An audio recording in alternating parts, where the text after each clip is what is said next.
Hello, everyone, and welcome to the Unofficial Ignition Podcast. My name is Iulia, and I'm once again here with Jan Watson, the CEO of Enuda. Jan, welcome. Thank you, Julia. Great to be here.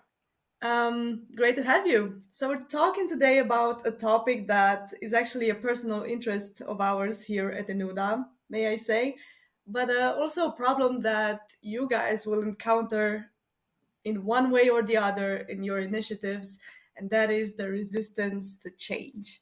Mhm. Now, we know that in the industrial space, we are in a transition period, right? We're moving, or at least we want to move from old, limited proprietary systems, manual tasks, to an era where smart and open platforms like Ignition make it possible for you to have all kinds of customized solutions. You want to do something about it, but but from our experience, unfortunately, it looks like you will meet some challenges. You will not be met all the time with the same enthusiasm. And we want to help you guys, Jan and I, today. We want to help you, you know, understand more about why resistance to change happens and what to do about it. Mhm. Okay, let's dive right into it. I have a few questions for you, Jan. What even is resistance to change? What does that look like? Well, in our experience, it comes like it comes in two flavors, and they look very very different. Okay. Uh, the first one is the very visible one. That's the direct response you get when you try to do something. Hey, no, it's not going to work. No, no. Or even better, we tried that a couple of years back and it didn't work. No, no, so it's not going to work. So that's the very direct response. This is not going to work. Not in this company or not in this organization. So you hit the wall even before you even get started. So Right. that's the very direct one. The other flavor is actually more difficult to handle. That's the subtle one. That's the one where nobody says anything. They will not say no, and they will not be against what you're doing. They're not opposing what you're suggesting. They're just not doing anything at all. They Right. are stalling things. They will block it in the background. It's you will be met or hit by a wall of silence or stalling or not really getting anywhere, and Mm, and you can't really pinpoint where did it stop, what happened. So it comes in these two flavors. right. So what would I do in this case? Well, I would always use I would suggest to always use the good old show instead of telling. So Mm, show something, and that's also why we say start as small as possible. mm, And the reason for that is that it is better to stay under the radar in the early days, because when you stay under the radar, you do not raise any dust and you do not raise any real resistance. So stay under the radar right. until you know something more. Um, I have an example of this. Actually, I think the example Okay. how we got this company going and how Matthias and I met. That's a good example. I was a consultant doing some consulting work for a huge utility company, and Matthias was a student, an intern, an engineering student intern, and we came to the conclusion that we should try this ignition thing, and we did like everybody else will do. He downloaded and would tried to connect something, and I gave him the task, and then half an hour later he came back to my office and said, "I do think that I'm connected to a pump station, and I do think I control the pumps right now." And we got a little call that under the radar, but that's but that was how easy it is to get things connected Yeah. in ignition. And from there on, it was of course then we turned it into read-only mode, but it was how we got started on that project and how we got started on how we do get started on projects today. Get Mm, some leverage without creating enemies along the way. Learn something, figure out how it works. right. So we know that there are different stakeholders involved in this. Mhm. There is a buying committee, like people who take initiative, they never make the decision themselves or by themselves. There are all kinds of people involved with different requirements, different needs, different goals. So one of the type of people that we need to talk to is the operator. Mhm. And we know from our audience, we know from our clients that it is quite often that operators do resist change. Why do you think that is? I think based on many talks with many of them and many managers out there, that there are probably a whole variety of answers to that question. But I would say it generally, in general, it boils down to two things.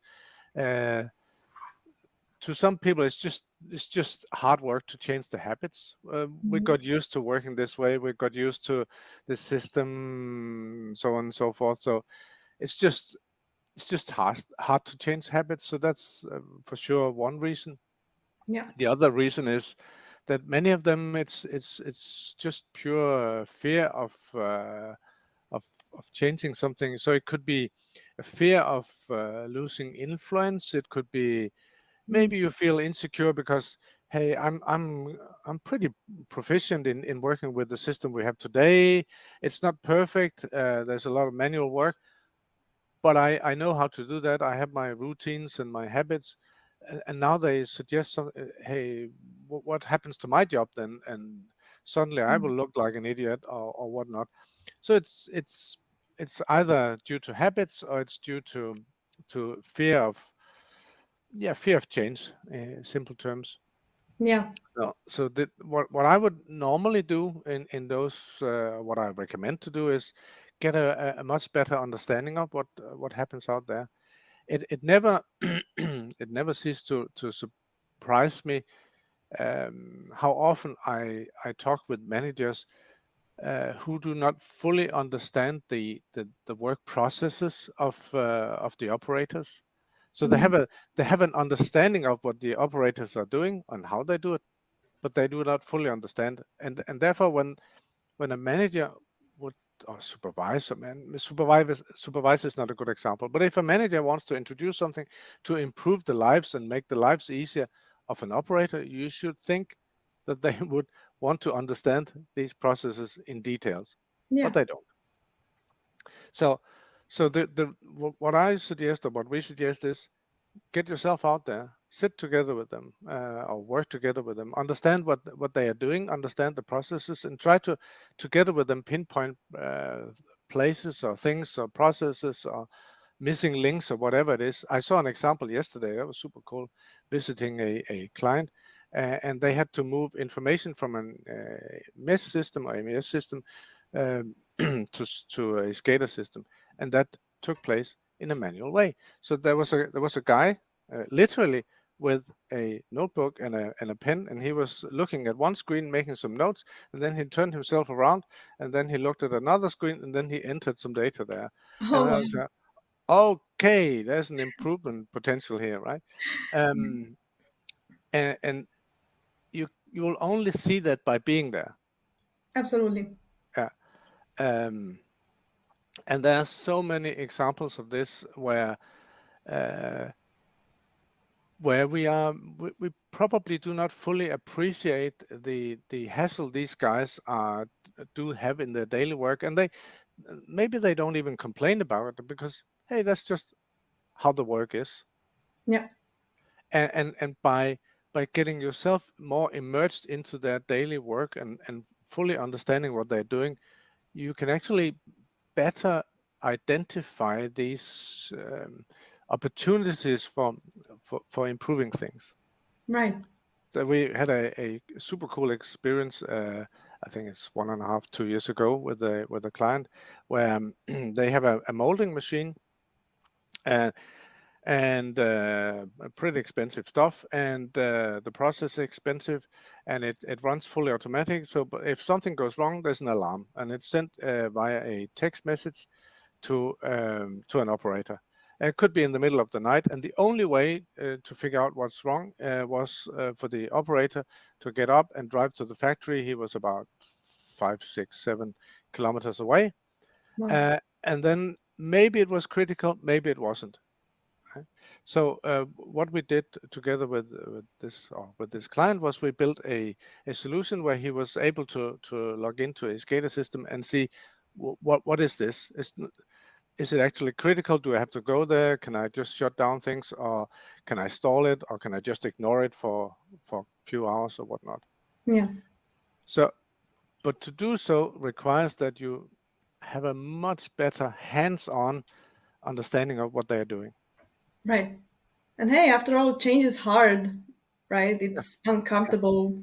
The human brain is not wired to like change because No. change means something new, after all, and Yeah. something new means something that's not familiar, and something that's not familiar means that it's not safe, Yeah. according to Yeah. our brain. So I think there's an important point here to be made to not judge the operators or whoever resists changes because it's natural after all. It's understandably hard. Yeah. And when and we hear this all the time. We hear management say, "Yeah, we do this initiative because we want to improve the lives of our operators."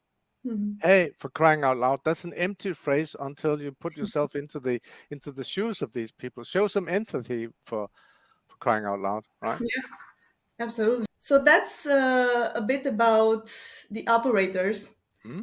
but we also have the top management Mm-hmm.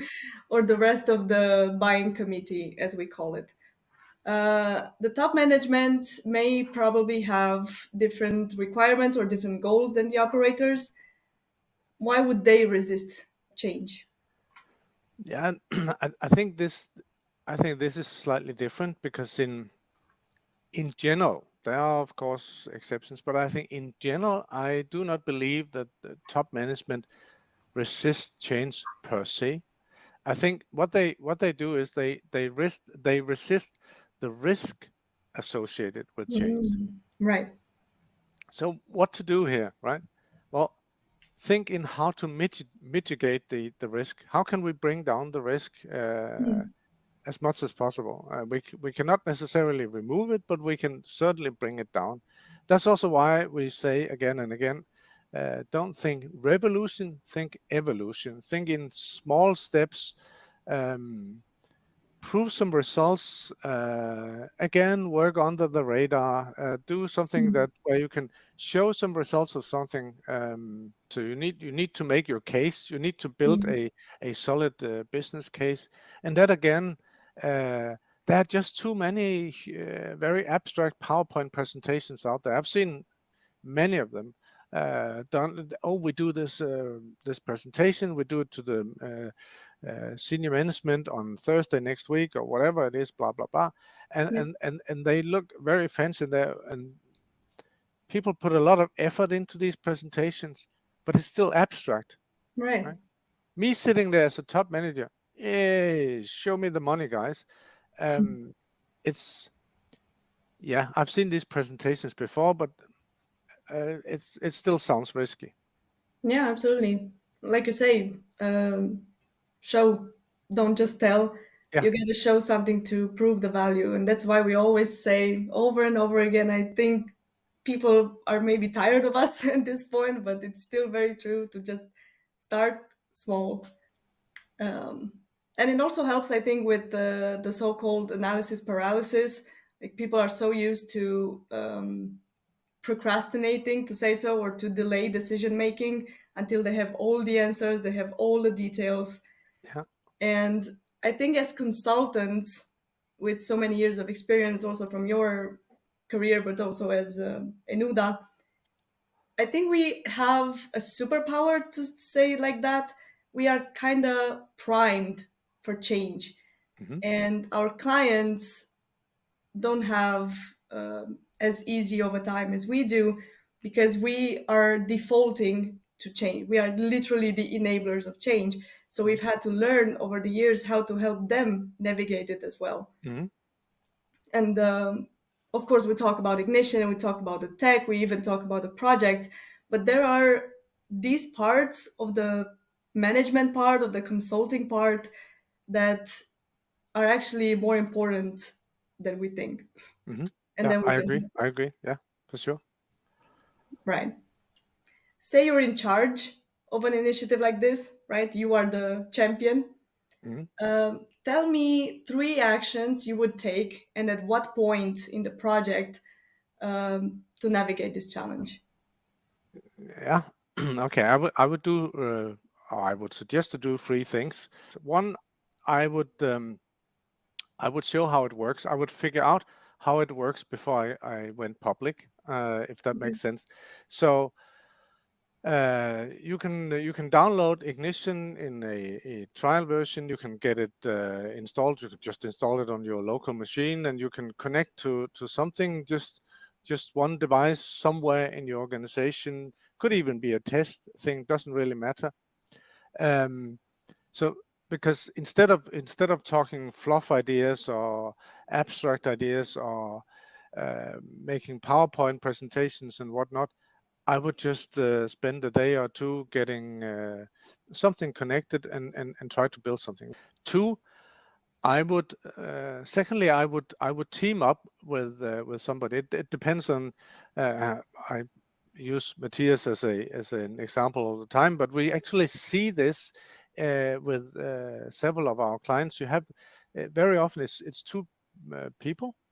So you have one person more on the tech OT side with a lot of knowledge about the PLCs, the devices, the machines, maybe what goes on the factory floor, and then you have the other person who has more knowledge about the IT side and the business side. So these two together they form a magnificent team, and we've seen it in so many cases that it's just wonderful. And they get this enthusiasm together, and together they form the entire value chain. So that's what Mhm. I would do as the second point. Team Right, up with somebody to make sure I cover the entire value chain. right. And then the third point, I would build a business case. It doesn't have to Mhm. be the mother of all business cases. At any cost, I would avoid the mother of all business cases. But build a business case. Say, hey, we have this today, and we can all agree that we have this today. It looks like this. There are these complaints. There are some needs on the user side. There's some cost related to what we have today. If we did something, it would look more or less like this. So it would look like XYZ, something like that. And our best guess for a cost to go from A to B would be something like this. So it's a simple business case. Yeah. And I think it also shows if you take these actions, and these are, of course, not the only actions that should be taken. Uh, we're talking here about some tips and tricks, some guidance. But whatever actions you do take, I think it also shows that you've got this. I think people need to see that someone is in charge of this, someone took responsibility, took initiative for this, because people already have enough on their plate, especially I think if you talk to your top management, they will not be open to taking on too much of this, if any. Mhm. And to see that, okay, you're proposing some changes, but you're also taking care of them, Mhm. that's important. Yeah. All right. I think this was a pretty cool conversation. I hope you guys enjoyed it. And thank you very much, Jan. Thank you. It was cool questions. Thank you. And yeah, see you next time.